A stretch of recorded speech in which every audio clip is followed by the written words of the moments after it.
L'aliénation culturelle, c'est le fait d'accorder peu de valeur à sa propre culture et opter plutôt pour la culture dominante.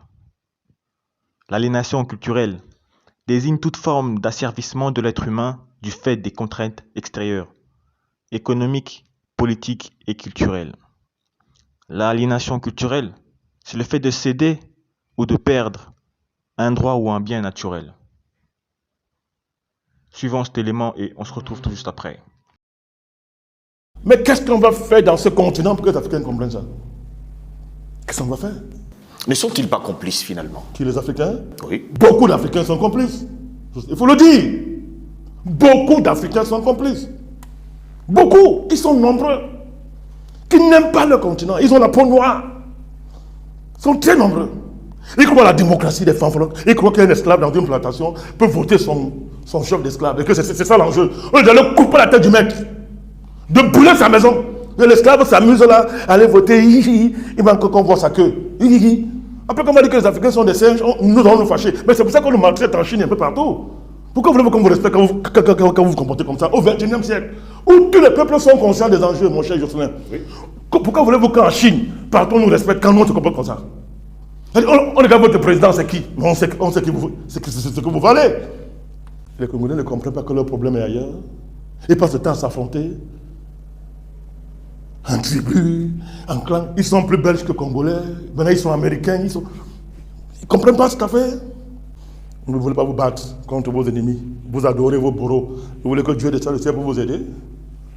Il faut arrêter ça. Cette mentalité magique, il faut arrêter ça. Alors, il faut dire la vérité aux Africains. Mais quand on veut être libre, on le mérite, mon cher gosse. Il n'y a pas de liberté pour des gens qui sont heureux dans l'esclavage. Il n'y a pas de liberté pour eux. Ah oui, hein? Mais si ça continue comme ça, on viendra prendre ce continent. D'abord, le projet a arrêté. Il est même très avancé. Comment effacer les Africains de leur continent et venir s'occuper du jardin d'Éden? Parce que quand les gens ne sont pas dignes du jardin d'Éden, on les chasse de là. Exactement. On les chasse de là. L'aliénation culturelle, sous toutes ses formes, représente un danger imminent pour l'Afrique et en particulier pour le Congo. Suivons cet élément et on se retrouve tout juste après. Ont-ils mené à bien le projet de Vorster en Nouvelle-Zélande, en Australie, dans une certaine mesure en Nouvelle-Calédonie, en Tasmanie, dans toutes ces régions? Il y avait des êtres humains dans la forêt de l'Amazonie. Combien sont-ils aujourd'hui? Pourquoi ils ont réussi ce projet de Vorster et vous dites qu'en Afrique, les droits humains vont nous mettre à l'abri de ça? Il n'y avait pas les droits humains à l'époque où on a vidé la Nouvelle-Zélande de sa population. Alors voici ce qu'il a dit, Vorster. Si vous nous demandez quel est l'objectif final de notre politique de séparation des races, c'est ça qu'on appelle l'apartheid, nous vous répondrons que notre principal objectif est d'obtenir une Afrique à jamais débarrassée des Africains.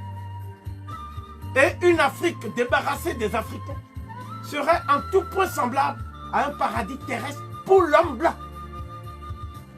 Donc s'il dit ça, et que après que moi j'ai dit ça, des journalistes qui m'ont porté la contradiction sur des plateaux de télévision, comme Antoine Glaser et son compère Stephen Smith, viennent d'écrire un livre intitulé L'Afrique sans les Africains, en reprenant le titre de ce que j'ai dit. Donc c'est là où les Noirs disent maintenant, merci de nous avoir mis en garde contre le danger. Quand ce sont des Blancs, eux, ils ne font pas de paranoïa.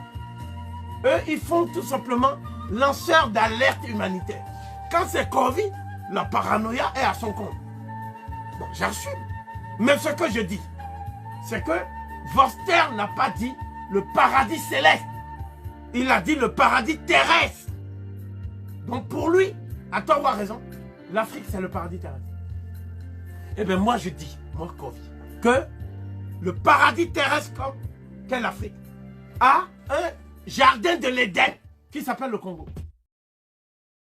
L'aliénation culturelle maintient les Africains dans l'ignorance et dans le laisser-aller. Comment donc s'en affranchir? Comment sortir des enclos? Suivons cet élément. À tout à l'heure. Les puces sont de petits insectes qui n'ont pas d'ailes mais qui arrivent pourtant à sauter très haut et très loin grâce à la puissance de leurs pattes. Ce sont ces insectes qui aiment s'accrocher aux animaux, aux chiens et aux chats quand vous les voyez se gratter avec frénésie. Une puce peut sauter jusqu'à 20 cm de hauteur à la verticale. Alors 20 cm, c'est ça. Et encore plus loin à l'horizontale.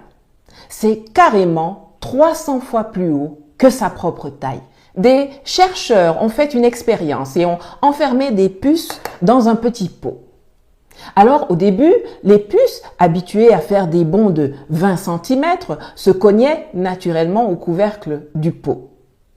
Il faut croire que cela les a bien fatiguées parce qu'au bout d'un moment, elles ont adapté leur bond à la hauteur du bocal et ont appris à ne sauter que juste en dessous du couvercle. Ce que l'on a constaté par la suite, c'est que les puces qui sont nées dans le bocal ont immédiatement appris à ne sauter que juste en dessous du couvercle du pot.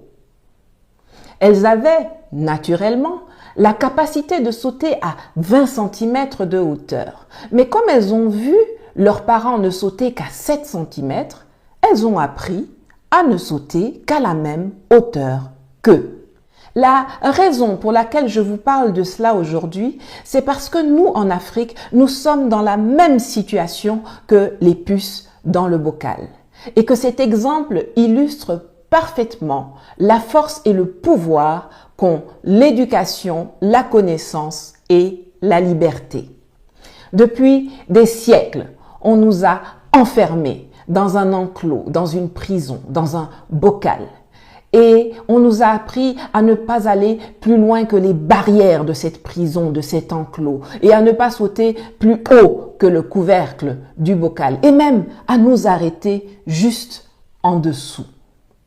Et ces limites, nous les transférons à nos enfants, nous les apprenons à notre progéniture, nous en faisons le cadre de leur éducation.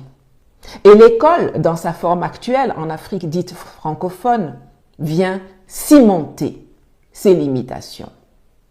L'éducation et l'instruction sont mises au service du rétrécissement de nos capacités, de l'amoindrissement de notre confiance en soi et de l'anéantissement de notre savoir et de notre savoir-faire. L'aliénation culturelle, un danger permanent pour l'Afrique. Dites-nous ce que vous en pensez dans les commentaires. N'oubliez pas de partager massivement, likez et abonnez-vous si ce n'est pas encore fait. On se dit à la prochaine. Otep Matondo Mingi.